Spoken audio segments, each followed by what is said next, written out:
Hi, I'm here to speak to you about Women for Women International and a little bit about investing in women in particular.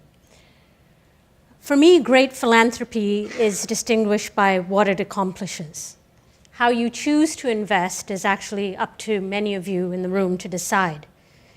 Many of the philanthropists that have supported Women for Women International have done so because it gives them an opportunity to have an impact on the issues and causes they care about. Really focusing on three things. What are your values and beliefs?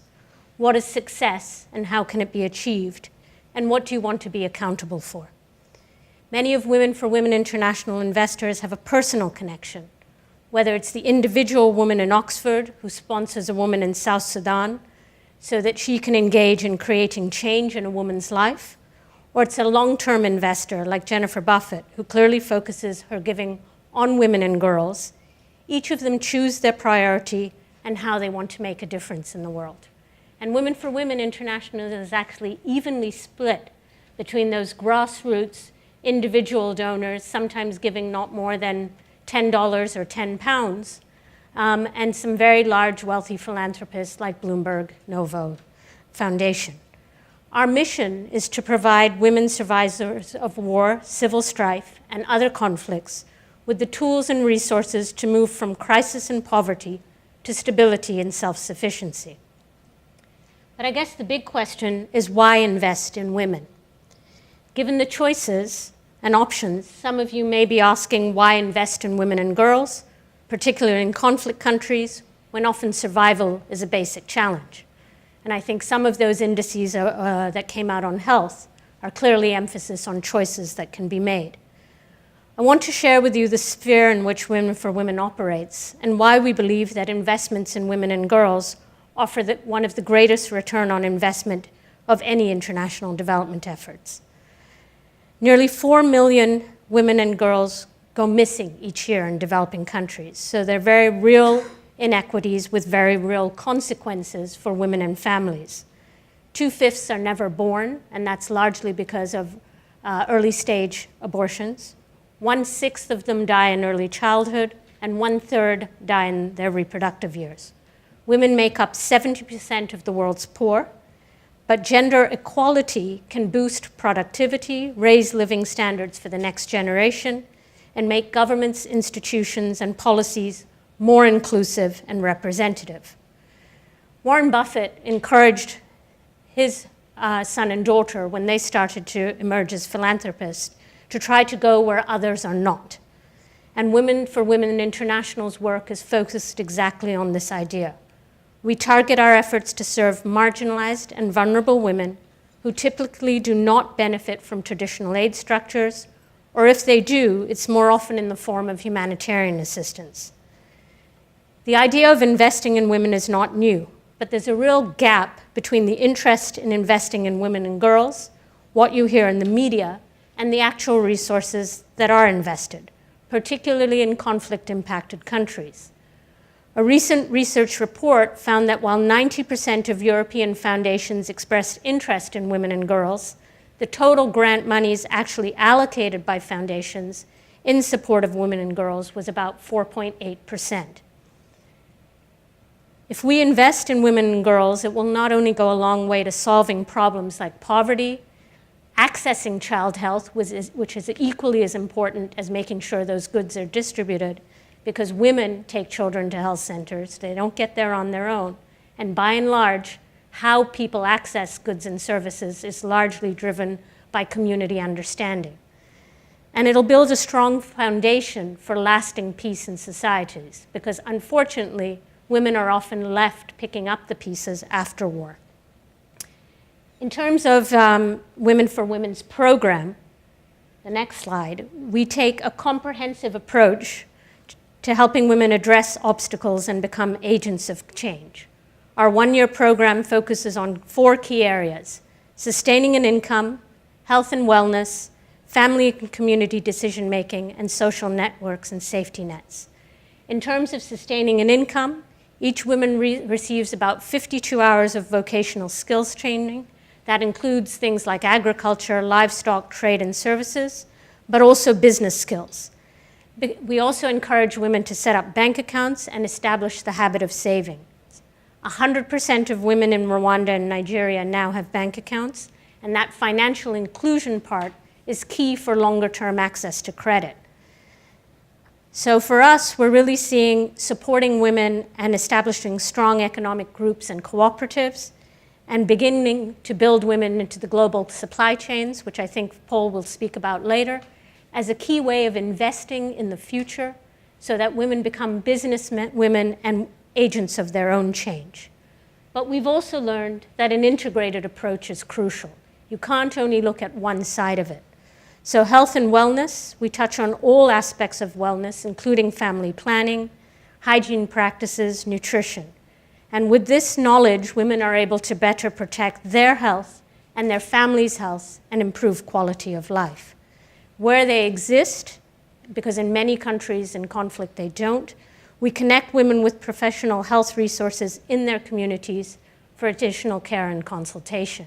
And this has been crucial in two areas, dealing with women who have experienced sexual violence as a result of the conflict, and also in being able to access health care for HIV/AIDS.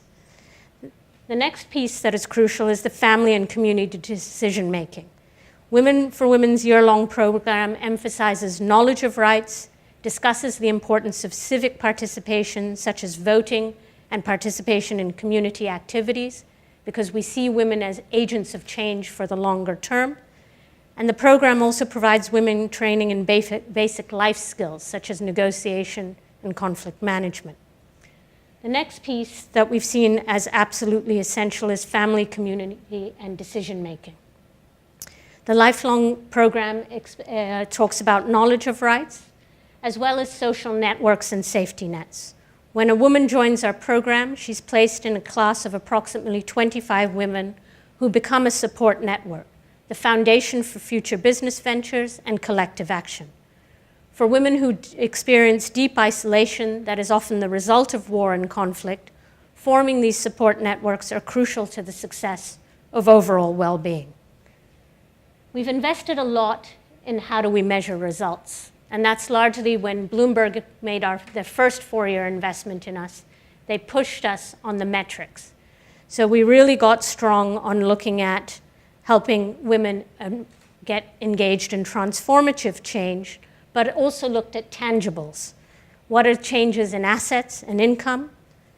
What are the ways in which women see themselves, the ability to change their situation and work towards their own goals? And we found that there's been nearly a 4-fold increase in income. Daily income averages are there in US dollars.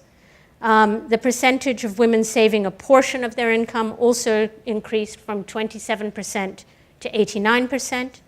And the percentage of women participating in social networks and safety nets increased from 36 to 77%. So the next big question is, so what happens after 1 year? In graduate follow-up surveys 1 year later and 2 years after the program, we found that the majority of these results hold. So the secondary impact, in 2012, Bloomberg Philanthropies and Novo Foundation commissioned KPMG to do an independent review of our programs in Rwanda and Congo. The study found broader community improvements across areas of increasing economic opportunities, improving health and wellness in children, improving attitudes of men towards women, and decreasing domestic and sexual violence. We had individual metrics for each of these areas, and these were crucial in securing the next phase of support from several of the philanthropists that have supported us. Our philosophy and approach to sustainable change is centered on the following. Stronger women build stronger nations. We serve women who are among the most vulnerable and marginalized in their society. Nearly half of the women we serve have not had any formal education, and only 38% have attended primary school. 55% are illiterate. Our theory of change is that with adequate resources to access knowledge and resources, these marginalized women can become agents of change in their family and community, driving economic growth and helping build more stable communities. We've been clear on the values, impact, and sustainability. And we see that there's crucial elements to making that a success. First is community buy-in. Before we begin working in a community, we work with local leaders to gain their support. Second, we are largely locally run. Nearly all of our staff and country offices are from those countries, and when possible, from the regions and communities we work in. A long-term commitment. We're committed to continuing to support women in countries until national organizations or national government systems are scalable enough to take over. And we emphasize a hand up rather than a handout.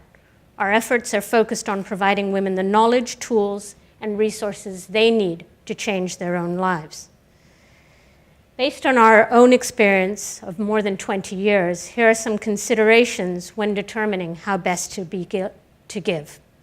Be clear on where you want to have an impact. Ensure that there are measurable outcomes to help you gauge success. Remember that lasting change is slow and complex, and it will likely involve partnerships with many others. The systemic change that Lord Way spoke about. There's an African proverb that says, to go fast, go alone, to go further, go together. In order for philanthropic efforts to have lasting impact and be sustainable, they must be done in consultation. And then I think finally, go with the mindset of not solving a problem, but igniting change. Every effort to address the challenge should also serve as a catalyst for future action. I'm going to show briefly a video clip now of one of the aha moments that one of our investors had in why invest in women and girls. And then I'll take a brief moment to tell you a little bit about where we're going next. It wasn't necessarily a person that said, you know, this is the thing to focus on. It was in the patterns of the people that we talked to and through the conversations and things we saw. And we said, hey, what about women and girls here? And it was sort of like the little secret that nobody wanted to talk about. And everyone knew that life depended on that, 52% of the population, but it wasn't the thinking in the field. It wasn't being explicitly called out and said. And that was sort of our aha moment, that here is something that's based in truth that everybody knows, but it's not being called out. What if we highlight this? What if we focus on that? Then we can maybe see some real change happen. And it was just what we kept hearing from everybody and seeing when we were out in the world. I highlighted this clip because Jennifer and Peter Buffett have invested enormously in women and girls. And it's not just been through Women for Women, with Nike Foundation and others. But I'm really seeing this crucial element of there's a lot of talk and not a whole lot of change in investment patterns. So there are challenges out there and ways of looking at how can we respond better. As Women for Women International, we've seen a couple of key points. One is partnership opportunities. In order to build on our success, Women for Women International is expanding partnerships to link jobs and sustainable business initiatives. And I know Paul will speak about this more, so I won't go into too much detail.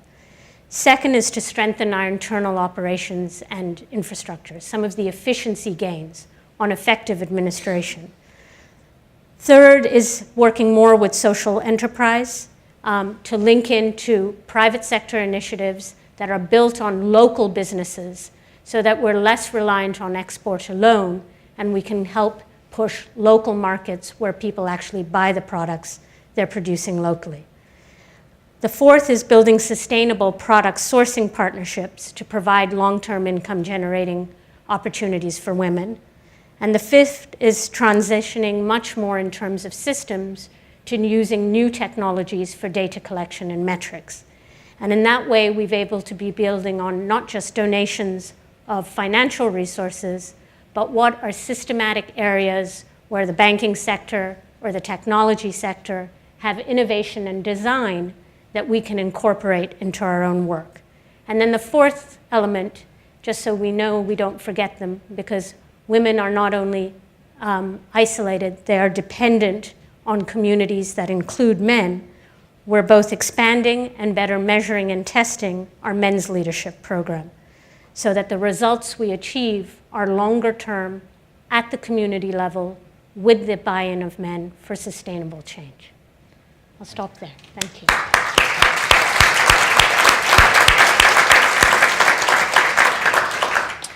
Afshan, can I ask, I was looking at some remarkable data last week, which demonstrated that in the top groups of employees in the world, the top 15%, I think United Nations calls it grade 1, women have made remarkable progress and are making remarkable progress, and perhaps the best progress in the fast developing world. But yet, in the other 85%, women are still suffering all sorts of systematic oppression. Do you think there's a danger that because women are doing so well at the top end, that we forget the nature of women's experiences in situations of poverty? I think there is a tendency to focus on looking at who can be the leaders for change. And there's a general bias and obviously a longer-term interest in political stability and economic growth in the short term may lead you to focus on the elites.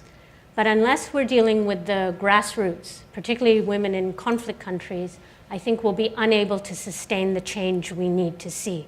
If I look at two countries, both India and maybe Pakistan, one of the few to have women leaders very early on, Pakistan has never been able to address any of its grassroots women in a systematic way, whether it's income, whether it's education, whether it's rights, whether it's mobility. And I think that has led to the kind of internal fragility in the state that you see today. So the investment in women and girls can produce some of the longer term changes I think many are seeking. Thank you very much.